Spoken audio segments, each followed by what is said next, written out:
किसी समय की बात है। एक छोटे से राज्य में एक रानी रहती थी। वह बेहद सुंदर, तेजस्वी और दयालु थी, परंतु उसकी जिंदगी दुखों से भरी हुई थी।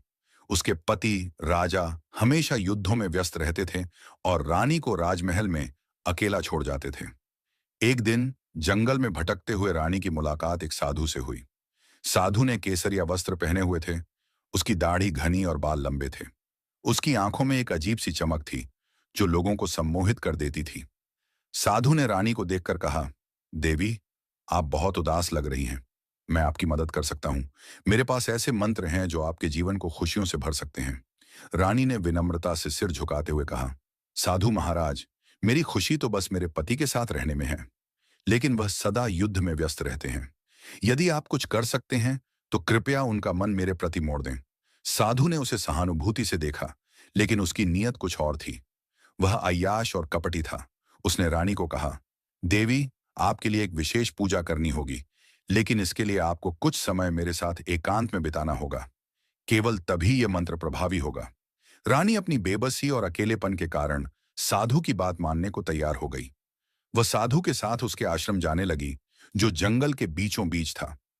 आश्रम का वातावरण रहस्यमय था। चारों ओर अजीब सी शांति थी, जो भयावह लगती थी। साधु ने रानी से कहा, आपको मेरे निर्देशों का पालन करना होगा। यह पूजा कठिन है, लेकिन इसके बाद आपका जीवन बदल जाएगा। रानी ने अपनी आंखों में आंस लिए उसकी बात मानी। साधु ने रानी को पूजा की शुरुआत के लिए एक गुफा में ले जाया, जहां वातावरण में अगरबत्ती की तीखी गंध और दीपकों की मंद रोशनी फैली हुई थी। उसने रानी से कहा, यह पूजा केवल पूर्ण समर्पण से ही सफल होगी। आपको अपनी सभी इच्छाओं और शंकाओं को त्याग कर मुझे पूर्ण विश्वास से समर्पित होना होगा। तभी देवी आपके पति को आपके पास लौटा सकेंगी। रानी ने विनम्रता से सिर झुकाते हुए कहा, साधु महाराज, मैं अपनी पूरी शक्ति और भक्ति से पूजा करने को तैयार हूं। बस आप मार्गदर्शन करें। साधु की आंखों में छलकता लोभ छुपा न रह सका।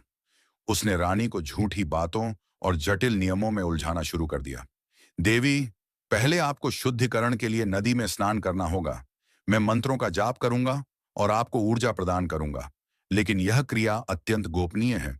इसे कोई और नहीं देख सकता। रानी कुछ घबराई, लेकिन साधु की बातों में फंसकर उसने हामी भर दी। वह नदी की ओर चल पड़ी। साधु ने उसे लगातार भरोसा दिलाया कि यह सब उसकी भलाई के लिए है। नदी के किनारे पहुंचकर साधु ने रानी से कहा, आपके वस्त्र पवित्रता की प्रक्रिया को रोक सकते हैं, इसीलिए आपको इन्हें उतारकर नदी में प्रवेश करना होगा। मैं यहां मंत्र जाप करूंगा ताकि कोई बाधा ना आए। रानी को कुछ असहजता हुई, लेकिन अपने पति के प्रति प्रेम और अपनी बेबसी के कारण उसने साधु पर विश्वास किया। जैसे ही वह नदी में उतरी, साधु की आंखों में खतरनाक चमक और अधिक बढ़ गई। लेकिन तभी जंगल की झाड़ियों से किसी के पैरों की आहट सुनाई दी। साधु चौकन्ना हो गया। उसने देखा कि एक शिकारी वहां से गुजर रहा था। शिकारी ने साधु को ध्यान से देखा और उसकी हरकतों पर संदेह होने लगा। साधु ने शिकारी को दूर से आते देखा, लेकिन वह घबराया नहीं। उसकी चालाकी उसे बचने का रास्ता हमेशा दिखा देती थी। उसने तुरंत अपनी मुद्रा को बदल लिया और मंत्रों का जाप जोर से शुरू कर दिया, ताकि शिकारी को लगे कि वह किसी गहरी साधना में लीन है। शिकारी ने पास आकर साधु से पूछा, महाराज, यहां क्या हो रहा है? यह स्थान तो बहुत सुनसान है। आप किस लिए यहां हैं? साधु ने बड़े संयम से जवाब दिया, वत्स, मैं देवी के विशेष आह्वान के लिए यहां आया हूं। ये रानी माता हैं, जो अपने पति के कल्याण के लिए महान तपस्या कर रही हैं। तुम अपने रास्ते जाओ, क्योंकि इस पवित्र स्थान पर कोई बाहरी व्यक्ति बाधा नहीं डाल सकता। शिकारी ने रानी को देखा, जो नदी के पानी में खड़ी थी और दिखने में घबराई हुई लग रही थी। लेकिन रानी कुछ बोलने की स्थिति में नहीं थी, क्योंकि साधु ने पहले ही उसे समझा दिया था कि यदि उसने पूजा में बाधा डाली तो उसकी सारी मेहनत व्यर्थ हो जाएगी। शिकारी को थोड़ी शंका हुई, लेकिन साधु के आत्मविश्वास और उसके स्वरूप ने उसे शांत कर दिया। वह सिर झुकाकर वहां से चला गया।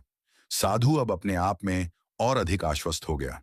उसने रानी से कहा, देखा देवी, देवी मां स्वयं आपकी रक्षा कर रही हैं। अब आप बिना किसी भय के पूरी तरह से इस प्रक्रिया में लीन हो जाइए। बस कुछ ही समय में आपका कष्ट समाप्त हो जाएगा। रानी ने साधु की बात मान ली और उसकी आज्ञा का पालन करने लगी। साधु उसकी बेबसी का फायदा उठाने की योजना को और गहराई से बुनने लगा। उसने रानी को पूजा की और भी जटिल विधियां बतानी शुरू की, जिनका कोई मतलब नहीं था। जैसे जैसे समय बीतता गया, रानी का मन भीतर से बेचैन हो रहा था, लेकिन वह अपनी हालत को बदलने की ताकत नहीं जुटा पा रही थी। साधु ने अब पूरी तरह से सोच लिया था कि वह रानी को अपने जाल में पूरी तरह फंसा लेगा। साधु अब अपनी योजना को और गहराई से अंजाम देने के लिए तैयार था। उसने रानी से कहा, अब देवी मां को प्रसन्न करने के लिए अंतिम और सबसे कठिन चरण आरंभ होगा। आपको अपनी आत्मा और शरीर को पूरी तरह से त्यागना होगा। केवल तभी यह अनुष्ठान सफल होगा। यह साधना आपकी इच्छाओं को साकार कर देगी। रानी अब तक पूरी तरह से साधु की बातों में उलझ चुकी थी। उसकी आंखों में अपने पति के प्रति प्रेम और खोई हुई खुशी को पाने की उम्मीद थी। वह साधु के हर निर्देश को मानने के लिए तैयार हो गई। साधु ने रानी को गुफा के भीतर एक विशेष कक्ष में ले जाया। वहां चारों ओर मध्यम रोशनी में अजीब से प्रतीक चिन्ह बने हुए थे। राजा को थोड़ा संदेह हुआ, लेकिन रानी के बार बार आग्रह करने पर वह मान गया। जैसे ही राजा और रानी आश्रम पहुंचे, साधु ने खुद को छिपाकर अपनी योजना को अंजाम देना शुरू कर दिया। उसने अपने शिष्यों से कहा कि वे राजा को ध्यान और पूजा में उलझाए रखें, जबकि वह रानी से अकेले मिलने की कोशिश करेगा। रानी, जो आश्रम के शांत वातावरण से प्रभावित थी, अकेले में साधना करने के लिए एकांत कक्ष में चली गई। साधु ने यह मौका देखा और धीरे धीरे उसके कक्ष की ओर बढ़ा। उसने सोचा, इस बार मैं रानी को अपने वश में कर ही लूंगा। राजा को मेरी चालों का पता भी नहीं चलेगा। लेकिन तभी राजा को किसी सैनिक ने आकर बताया कि साधु वास्तव में जेल से भाग निकला है और यह सब उसी का जाल हो सकता है। राजा ने तुरंत अपनी तलवार उठाई और रानी की ओर दौड़ा। साधु धीरे धीरे रानी के एकांत कक्ष की ओर बढ़ा। उसने अपनी चालाकी से पहले ही उस कमरे के पास अपने शिष्यों को तैनात कर दिया था, ताकि कोई भी वहां आ न सके। रानी ध्यान की मुद्रा में बैठी थी, अपने जीवन के संघर्षों और पति के प्रति प्रेम को याद करते हुए। साधु ने कक्ष में प्रवेश किया और गहरी आवाज में बोला, देवी, आपकी भक्ति और तपस्या से मैं बहुत प्रभावित हूं। देवी मां ने मुझे आपके पास भेजा है ताकि मैं आपके जीवन को सुख शांति से भर दूं। रानी ने आंखें खोलकर देखा तो साधु को देखकर चौंक गई। वह असमंजस में थी। आप? मुझे तो लगा था कि आपको राजा ने दंड दिया है। आप यहां कैसे पहुंचे? साधु ने तुरंत अपनी चालाकी का सहारा लिया। उसने हाथ जोड़ते हुए कहा, देवी, राजा ने मुझे गलत समझा। मैंने कभी आपका बुरा नहीं चाहा। मैं तो आपकी और महाराज की भलाई के लिए कार्य कर रहा था। लेकिन अब मैं सीधे देवी मां का संदेश लेकर आपके पास आया हूं।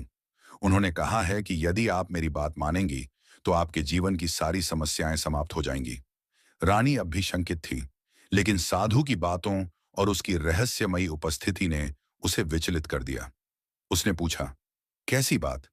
क्या देवी मां सचमुच मेरी मदद करना चाहती हैं? साधु ने मुस्कुराते हुए कहा, हाँ, लेकिन इसके लिए आपको अपने मन और शरीर को पूरी तरह से मुक्त करना होगा।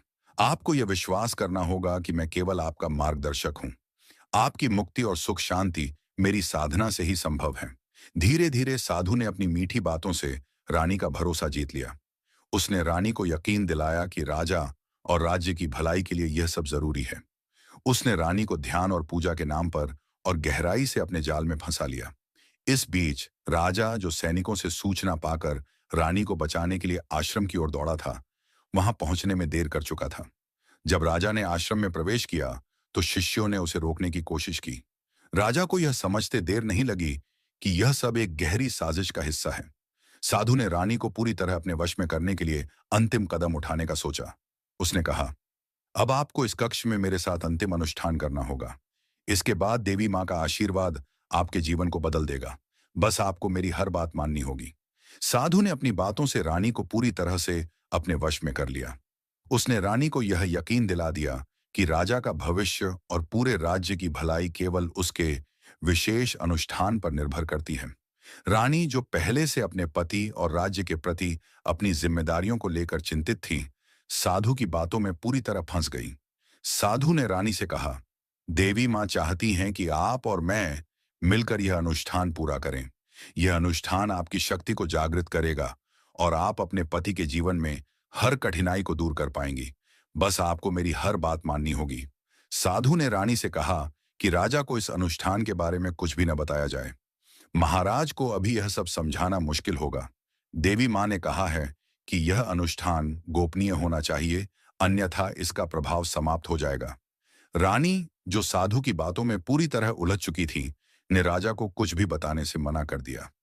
साधु ने रानी के मन में यह भ्रम भी डाल दिया कि राजा शायद इस अनुष्ठान को समझ नहीं पाएंगे और इसे विफल कर देंगे। साधु ने रानी के साथ कई झूठे अनुष्ठान शुरू किए, जिनमें उसे मानसिक और शारीरिक रूप से थकाने की कोशिश की। वह चाहता था कि रानी इतनी कमजोर हो जाए कि वह पूरी तरह से उसकी बात माने। उसने रानी से कहा, अब आप देवी मां के आशीर्वाद के बिल्कुल करीब हैं। बस अंतिम चरण पूरा करना बाकी है और फिर आपकी सारी समस्याएं समाप्त हो जाएंगी। साधु ने अपने शिष्यों से कहा कि राजा को आश्रम के मुख्य द्वार पर रोक दिया जाए। उन्होंने राजा को यह कहकर बहकाने की कोशिश की कि रानी गहन साधना में लीन है और उन्हें परेशान करना अनुष्ठान के लिए हानिकारक होगा। इस बीच साधु ने रानी को अपने वश में करने की योजना को और तेज कर दिया। उसने रानी से कहा, आपका त्याग और समर्पण ही आपके पति को देवी मां का आशीर्वाद दिला सकता है। साधु ने रानी को पूरी तरह से अपने जाल में फंसाने के लिए अपनी बातों में और भी मिठास और विश्वास का मिश्रण कर दिया। उसने रानी से कहा, देवी मां की कृपा तभी प्राप्त होगी जब आप अपनी सभी शंकाओं और सीमाओं को त्याग दें। यह आपका अंतिम और सबसे महत्वपूर्ण चरण है। बस मुझे अपना मार्गदर्शक माने और देवी मां का आशीर्वाद तुरंत मिलेगा। रानी, जो पहले ही मानसिक रूप से कमजोर हो चुकी थी, अब पूरी तरह से भ्रमित और असहाय थी। उसे अपनी भक्ति और अपने पति के लिए किए जा रहे प्रयासों में कुछ भी गलत समझ में नहीं आ रहा था। साधु की बातें उसे कहीं ना कहीं सत्य लग रही थीं।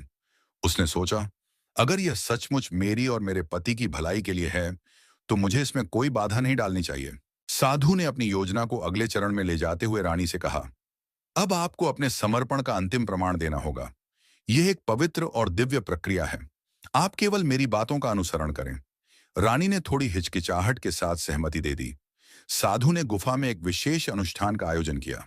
उसने चारों ओर मंत्रों का जाप करना शुरू कर दिया और अपने शिष्यों को निर्देश दिया कि कोई भी इस प्रक्रिया के दौरान गुफा के पास न आए।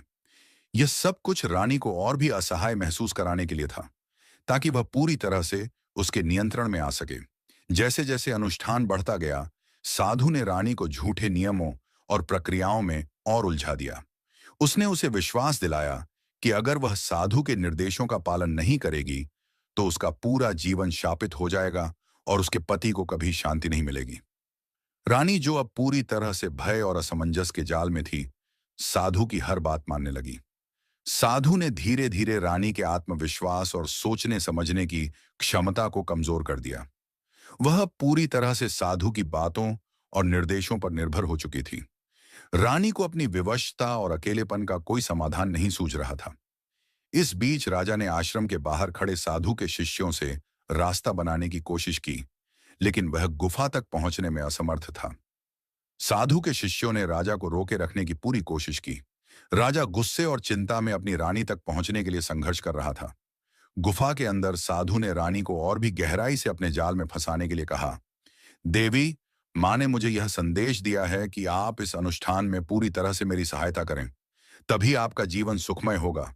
यह अंतिम बलिदान आपके सारे दुखों को समाप्त कर देगा। रानी, जो अब पूरी तरह से साधु के नियंत्रण में थी, उसकी बातों पर भरोसा करने लगी। उसने सोचा कि यह सब उसकी भलाई के लिए ही हो रहा है। साधु की चाल और कपटी सोच ने उसे इस हद तक प्रभावित कर दिया कि वह अब अपने निर्णय लेने में भी असमर्थ हो गई। अय्याश साधु और बेबस रानी की कहानी जारी। गुफा के अंदर अब स्थिति पूरी तरह से साधु के नियंत्रण में थी। उसने रानी से कहा, देवी मां आपके समर्पण से बहुत प्रसन्न हैं, लेकिन उनके आशीर्वाद को पूर्ण रूप से प्राप्त करने के लिए आपको यह अनुष्ठान मेरी देखरेख में पूरा करना होगा।